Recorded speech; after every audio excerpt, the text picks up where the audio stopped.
হযরত মূসা আলাইহিস সালাম যখন তোর পাহাড়ে গেলেন তো আল্লাহ তাআলা ডাক দিলেন, ইয়া মূসা, হে মূসা।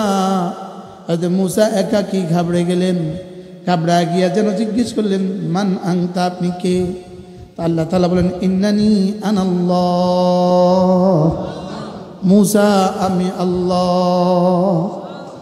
হযরত মূসা এবার জিজ্ঞেস করলেন, আপনার নাম তো শুনলাম আল্লাহ, এত প্রিয়তম নাম তো আর জীবনে কখনো শুনি নাই, এবার বলবেন কি, আপনার পরিচয়টা কি? তো আল্লাহ তাআলা বলেন, লা ইলাহা ইল্লা আনা, আমি ছাড়া কেউ নাই, এটাই আমার পরিচয়। এবার হযরত মূসা আলাইহিস সালাম জিজ্ঞেস করলেন, আপনি ছাড়া কোনো মাবুদ নেই, এটা যখন বুঝলাম, তাহলে আমার করণীয় কি? আল্লাহ তাআলা বলেন, ফাবুদনি, তাইলে তুমি আমার ইবাদত করবা, এটা হলো তোমার কাজ। এবার হযরত মূসা জিজ্ঞেস করলেন, না আমি আপনার ইবাদতটা কেমনে করব, কিভাবে করব? আল্লাহ তাআলা বলেন, আকিমিস সালাহ, পড়ো নামাজ। সুবহানাল্লাহ বলেন। তাহলে নিজের নামটাও বললেন আল্লাহ, একই আয়াতে পরিচয়টাও দিলেন, লা ইলাহা ইল্লা আনা। এবার একই আয়াতে আমার কর্মটাও ঠিক করে দিলেন, ফাবুদনি। এবার একই আয়াতে আমার কর্ম পদ্ধতিটাও ঠিক করে দিলেন, আকিমিস সালাহ, পড়ো নামাজ। সুবহানাল্লাহ বলেন।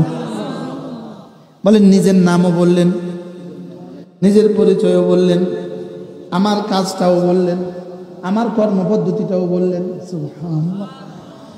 আকিমিস সালাতা, পড়ো নামাজ। এবার যেন মূসা জিজ্ঞেস করলেন, কেন পড়বো নামাজ? এবার আল্লাহ তাআলা বলেন, লিযিকরি, তুমি যা আমাকে বলো নাই এজন্য পড়বা নামাজ। আকিমিস সালাতা লিযিকরি, জিকিরের জন্য পড়বা নামাজ। আয় আকিমিস সালাতা লিতাযকুরানি, আমাকে ডাকার জন্য পড়বা নামাজ, আমার জিকিরের জন্য পড়বা নামাজ। বলেন বলেন বলেন, আমার জিকিরের জন্য কি পড়বা নামাজ? আমার জিকিরের জন্য পড়বা নামাজ। এজন্য আল্লাহ তাআলা বলেন, ওয়ালা যিকরুল্লাহি আকবার, জানো সবচেয়ে বড় জিকির হলো নামাজ, নামাজ হলো সবচেয়ে বড় জিকির। বলেন, নামাজ কি? তাইলে এক নাম্বার হাসানা পাইলাম, লা ইলাহা ইল্লাল্লাহ, এটা পাইলাম এক নাম্বার হাসানা। তাহলে দুই নাম্বার হাসানা নামাজ। দুই নাম্বার হাসানা কি?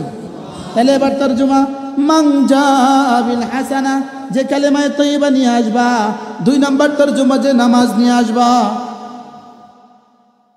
কি কি নিয়ে আসবা? ঈমানটা নিয়ে আসবা আর নামাজটা নিয়ে আসবা। বলেন, ঈমান নিয়ে আসবা, নামাজ নিয়ে আসবা। আবার বলেন, কি কি নিয়ে আসবা? ঈমান আনবা, নামাজ আনবা। এরপরে রমজান মাসে বছরে একবার দিনের বেলা রোজা রাখো, রোজাটা নিয়ে আসবা। যাকাত ফরজ হলে বছরে একবার দিবা, যাকাতটা নিয়ে আসবা। এবার হজ ফরজ হলে জীবনে একবার হজটা নিয়ে আসবা। আর প্রতিদিন কিছু না কিছু সাধ্য মতে জিকির নিয়ে আসবা। সবগুলো হাসানা, সবগুলো কি? এবারে হাসানা দিয়ে দিয়ে দিয়ে যদি এই পাঁচের রেজিস্টারটা ভরে দিতে পারো, তাইলে যাও, কথা দিলাম, ফালাহু খায়রুম মিনহা, তুমি আনবা তোমার যোগ্যতা মতে, আমি দিব আমার যোগ্যতা মতে।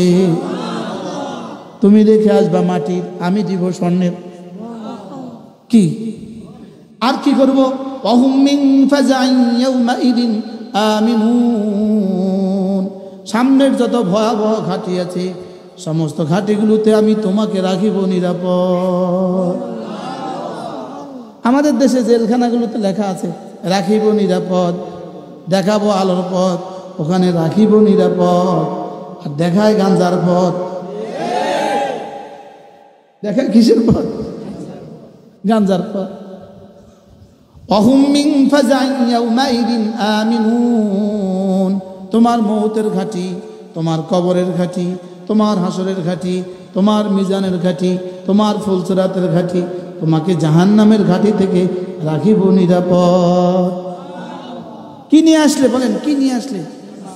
আবার বলেন, হাসানা। সবাই বলেন, জোরসে বলেন, আবার বলেন। আচ্ছা, এই শব্দটার সাথে পরিচয় হওয়া আমাদের জন্য কি পরিমাণ দরকারি ছিল? হ্যাঁ, এটা আমাদের জন্য কি পরিমাণ দরকার হাসানার? বলেন অক্সিজেনের চেয়ে বেশি দরকার। তাহলে হাসানা লাভ করার তরিকা তো শিখতে হবে না? বলে হুজুর কোন তরিকায় হাসানা পাওয়া যাবে? কোথায় গেলে হাসানার ফ্যাক্টরি? হাসানার ফ্যাক্টরি তিনটা।